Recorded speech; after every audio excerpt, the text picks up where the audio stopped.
Olá, estamos iniciando mais uma edição do Consumidor em Pauta, um programa com a realização da TVE. A edição de hoje é uma edição temática. Estamos recebendo aqui para tratar do tema do direito do trabalho, especificamente na área desportiva aqui no Brasil. Estamos recebendo o Dr. Diego Paim. Seja bem-vindo, Dr. Diego.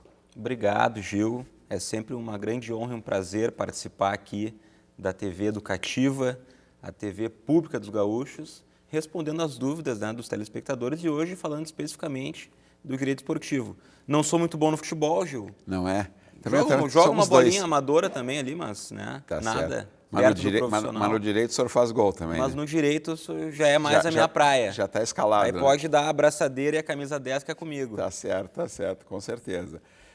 Aliás, até é uma pauta muito importante esse tema do direito desportivo no Brasil, até porque, assim mesmo sendo leigo, não sou da área, mas como modesto observador, a gente sabe o quanto de longa data tem essa ideia a realidade da informalidade do futebol, né? O sujeito vai lá, daí faz o garoto é bom, aí já vem lá um empresário, faz um contrato. Enfim, então isso vai nos ajudar muito hoje, esclarecendo assim, toda essa amplitude das questões trabalhistas na área esportiva brasileira. E aí tem uma primeira colocação, doutor Diego, relacionada à Lei Geral do Esporte. Então, quais são os direitos trabalhistas que são assegurados aos atletas profissionais no guarda-chuva da Lei Geral do Esporte? Muito bem. Então, Gil, nós tivemos recentemente, aí, há pouco tempo, a nova Lei Geral do Desporto, também chamada de Lei Desportiva, enfim. Antigamente, a principal legislação era a Lei Pelé. A Lei Pelé, bem lembrada. Por que a Lei Pelé? Porque na época o Pelé era o ministro do esporte, né? É verdade. Quando foi promulgada essa lei. E era a lei que previa mais direitos trabalhistas na área desportiva. Aliás, em geral, né? Se tratando de direito desportivo, a Lei Pelé era então a que mais trazia esses aspectos. E aí veio a nova Lei Geral do Esporte, recentemente, e olha que interessante, Gil, ela não revogou a Lei Pelé. Então, atualmente, nós temos essas duas leis andando em paralelo. E tem conflito? Então, se tiver conflito, aí vale a lei mais recente, que é a nova Lei Geral do Desporto. Tá? E elas têm previsões parecidas, mas a nova Lei Geral tem algumas especificidades.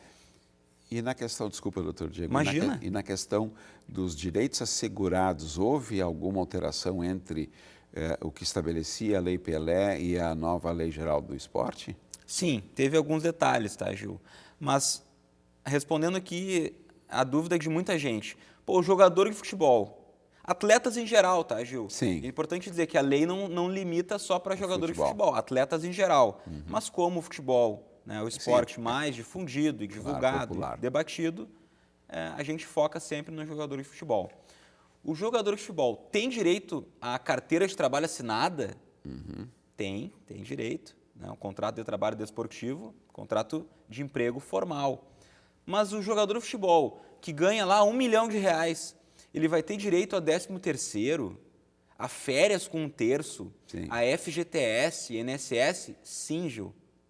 Com certeza. Mas e algum clube faz isso? Mas com certeza, tem que fazer. Tá. É lei trabalhista e tem que ser cumprida, inclusive, pelos clubes. E um detalhe interessante, Gil, é que a gente pensa assim, o jogador que ganha lá R$1 milhão, esse jogador é menos de 1% dos jogadores de futebol do Brasil. Quem ganha esse valor são jogadores do time de Série A, né? Agora, tem centenas de times que pagam um salário mínimo para os jogadores. Da Série B para baixo ali, Série C, Série D, outros campeonatos, VARs, enfim, os clubes pagam um salário mínimo. Mas aí eles têm que pagar 13º salário, férias com 1/3, FGTS. E todos. Tem a questão da jornada de trabalho também. O jogador de futebol não tem aquela jornada limitada a 8 horas diárias. A carga horária dele é semanal. É limitada a 44 horas semanais. Tem adicional noturno, É 20% também, mas o horário noturno do jogador é um pouco diferente. Vai das 23 horas e 59 minutos até as 6 horas e 59 minutos do dia seguinte. Pô, mas por que o legislador não colocou da meia-noite às 7? Não sei, Gil. Não sei. Mas tem esse horário noturno diferenciado. Concentração, por exemplo, pode ficar até 3 dias consecutivos em concentração, sem que isso gere direito à hora extra. Tá? E a carga horária, como eu falei, é 44 horas semanais. Então, se passar de 8 horas por dia, mas não passar das 44 semanais, está tudo ok. Então, tem várias especificidades específicas aí, com perdão da redundância, né? Várias particularidades específicas do jogador de futebol, mas ele se assemelha, Gil, muito ao trabalhador comum da CLT. E o que não está na lei do esporte se aplica também à CLT para o jogador, como, por exemplo, o DSR, o descanso semanal remunerado. Né? Não tem nada específico. O intervalo de almoço, por exemplo, não tem nada específico na lei do esporte. Aí vale a CLT. E eu lhe pergunto, já o senhor praticamente respondeu, mas a necessidade dos contratos de trabalho serem formalizados. Então, há essa necessidade. Aí eu lhe pergunto aí também de novo da série, né? Gostaria de saber, né? Eu gostaria de saber se na prática isso acontece. Quer dizer, porque esses atletas, vão voltar a falar especificamente de futebol, que é o esporte majoritário, mas se aplica, como o senhor disse, ao atleta de basquete, de vôlei, assim por diante, né? Mas tem uma realidade no futebol, é que essas relações começam lá na categoria de base. O familiar já faz contrato com... Perfeito. Meu filho tem potencial para ser um atleta, aí chega lá o empresário, lá olha, esse cara é bom, faz um contrato, aí é empresarial, não sei. Mas, enfim, o clube tem que fazer o contrato? Sim, Gil. Todo atleta tem que ter o contrato profissional com o clube. Claro, a partir dos 12 anos pode fazer aquele contrato de formação, né? Que a gente chama de base, né? Sim. Então, a partir dos 12 anos pode fazer contrato de base e a partir dos 16 anos pode assinar contrato profissional. Esse contrato de base é um contrato específico para o segmento, está previsto na Lei Pelé, na Lei Geral do Esporte? Na nova Lei Geral do Esporte tem previsão lá do contrato de formação, que chama. Seria o equivalente ao menor aprendiz ou não tem nada a ver? É parecido. Tem um caráter mais pedagógico. Sim. E é para formar aquele atleta. Tá. E a partir dos 16 anos é o contrato profissional. E, como o Gil muito bem falou, ele tem que ser escrito, Gil. Então, a lei prevê lá, o contrato de trabalho desportivo, ele tem que ser escrito, justamente porque tem que prever ali, ele é obrigatoriamente, Gil, um contrato a prazo determinado. Um clube não pode contratar o jogador, eu vou contratar indeterminadamente, né? Vai ficar até eu achar que tá bom. Não pode. Tem que ter data prevista. O tempo mínimo é 3 meses e o máximo são 5 anos. Mas eu não posso deixar o jogador mais tempo. Não, o máximo são 5 anos. Mas posso rever o contrato. É possível. Por exemplo, o atleta lá, o cara se transformou na nova atração e ele ganhava 10 mil, agora... Aí faz um outro contrato. Ou a parte pode rescindir. Pode, ou o atleta pode rescindir. Pode rescindir. Mesmo que se ele for naquela etapa de formação? Aí, como é que funciona a questão muito importante da rescisão, Gil? Vamos supor que nós temos ali um contrato com o atleta 5 anos, tá? O atleta lá, camisa 10, vai ganhar 100 mil por mês. Aí chegou ali no 2º ano de contrato e o clube, esse cara não está rendendo mais, eu vou ter que dispensar esse cara. Sim. A lei prevê, Gil, que o clube tem que pagar uma multa para esse atleta, que a lei fala que é cláusula compensatória o nome dessa multa, é uma multa de rescisão. Essa multa, Gil, olha só que interessante, no mínimo o valor dela é os salários que faltam até o final do contrato. Então faltaria 3 anos para fechar o contrato, o clube teria que indenizar 3 anos de salário. Está aí o máximo. A lei prevê o máximo de 400 vezes o valor do salário do atleta, como uma cláusula máxima. Tá, mas aonde que é previsto isso? No contrato de trabalho inicial.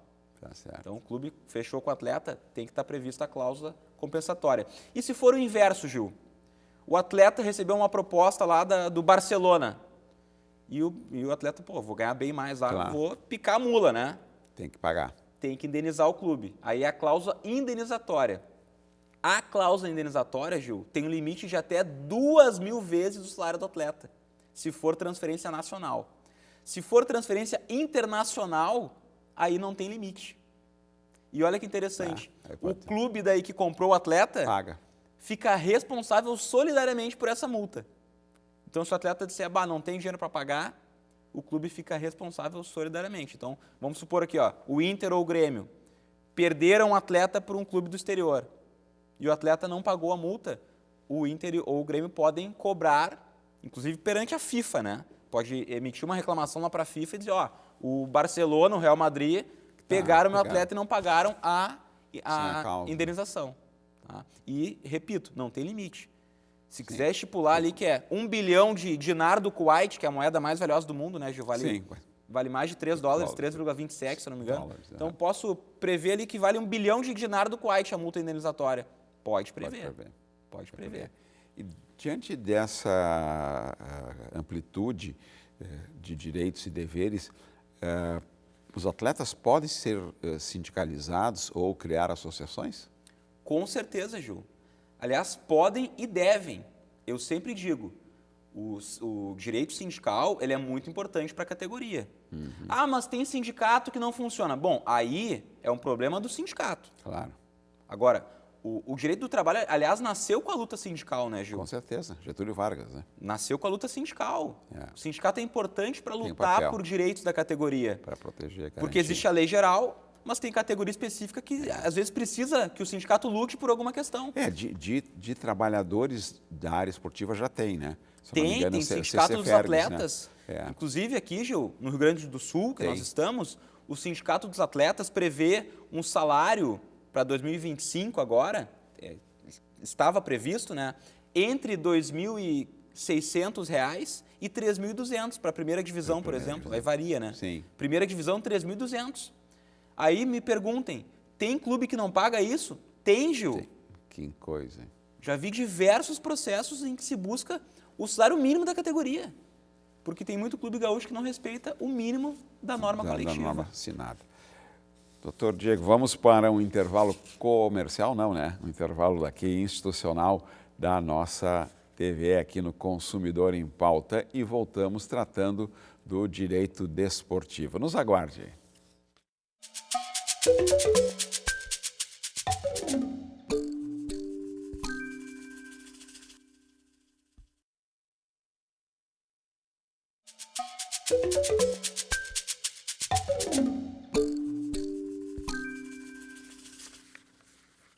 Estamos de volta com o Consumidor em Pauta, um programa com a realização da TVE. Na edição de hoje, estamos tratando de um tema muito importante, não só para os nossos telespectadores e telespectadoras, mas até mesmo para o ciclo de relacionamento, porque tem total relação com a atividade que crianças, mas principalmente jovens, né, praticam, seja no futebol, seja no basquete, seja no vôlei, que é o direito desportivo. Tá? E o doutor Diego Paim está colocando luz aqui em vários temas relacionados à legislação vigente, né? O senhor até já comentou, tem duas, né? A Lei Pelé e a Lei Geral do Esporte. Tá? A gente está batendo uma bola aqui, né? Exatamente. Perdão, trocadilho. Com certeza, bem lembrado. Né? Falar em trocadilho, nós vamos ter que fazer outra edição aí, porque vai sobrar nesse tema, vai sobrar trocadilho. É verdade. Aí, né?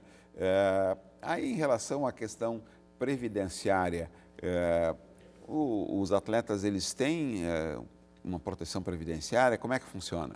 Sim, Gil, com certeza.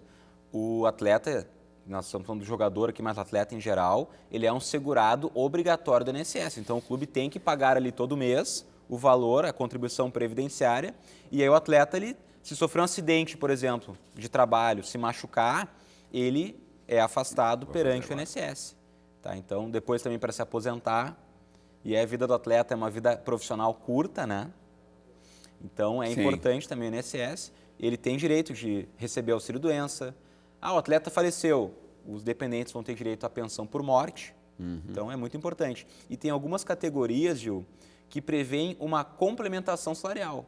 Então, tem algumas normas coletivas de atleta que prevêem essa complementação salarial.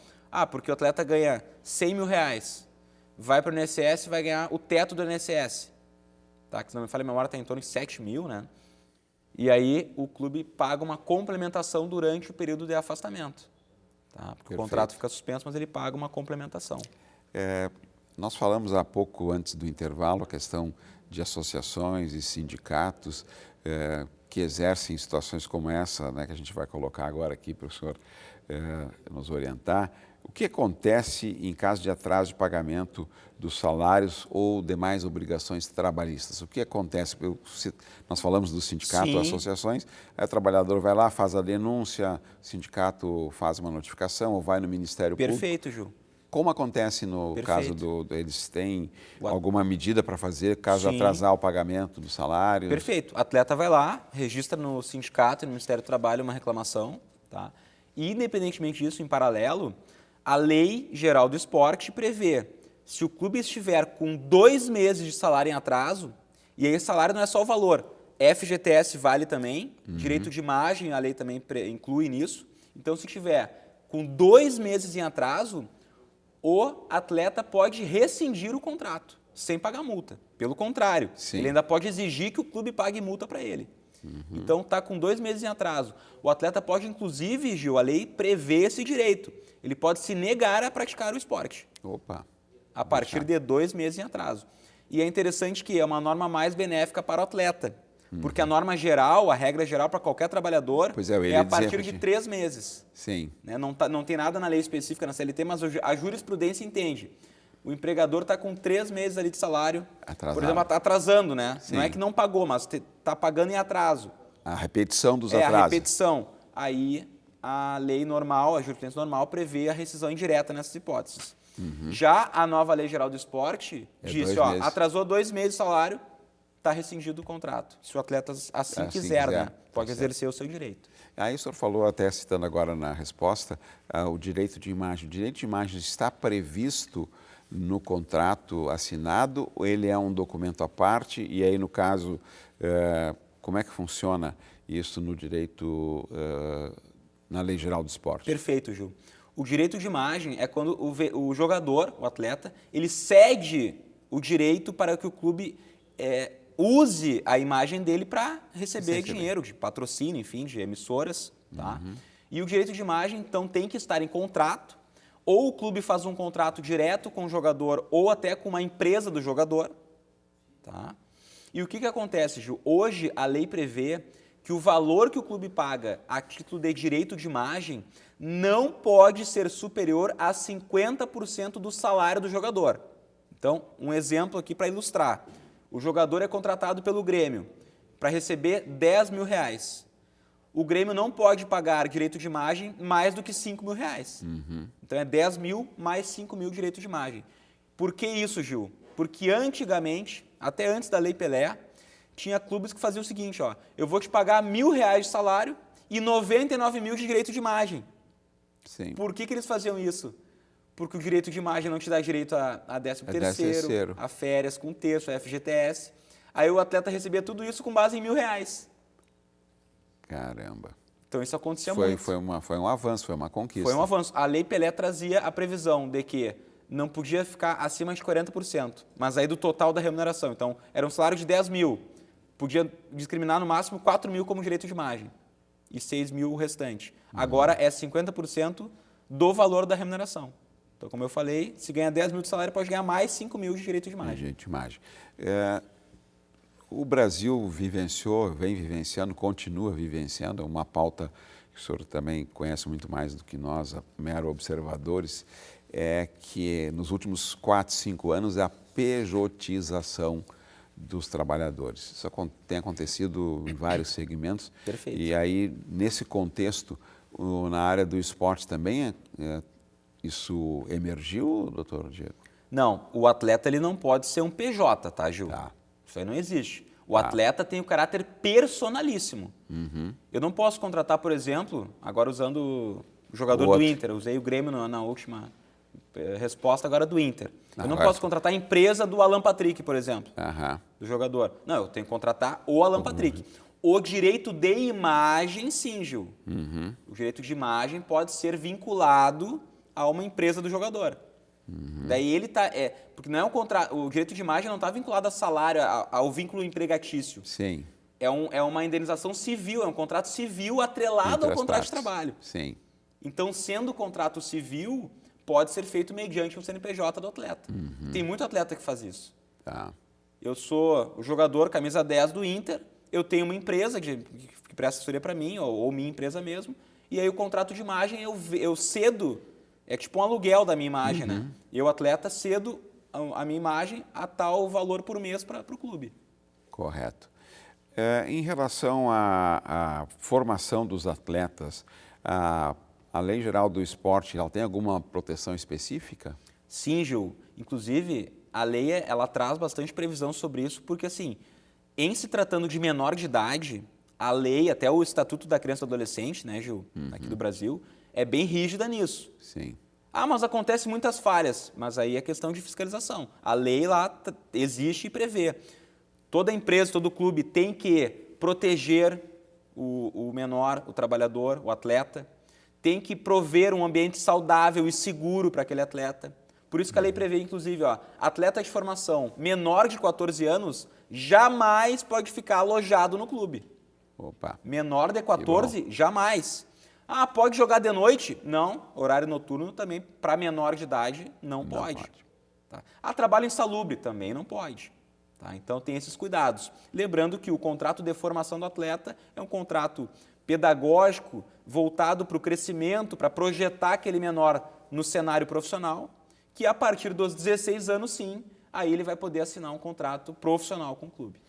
O senhor citou, doutor Diego, a questão dos jovens, do horário, que não pode ser em determinado horário, não pode, em outra situação que também o senhor citou, mas a Lei Geral do Esporte, ela tem uma determinação clara nos temas da saúde e segurança no trabalho, porque esse também é um tema recorrente em outras categorias, que é o ambiente de trabalho, né? As condições de trabalho. E a Lei Geral tem previsão sobre isso. Com certeza. E a outra parte que eu queria adicionar a essa pergunta, doutor Diego, é o fato seguinte: uma das grandes dificuldades que os trabalhadores em geral vivenciam é a falta de fiscalização.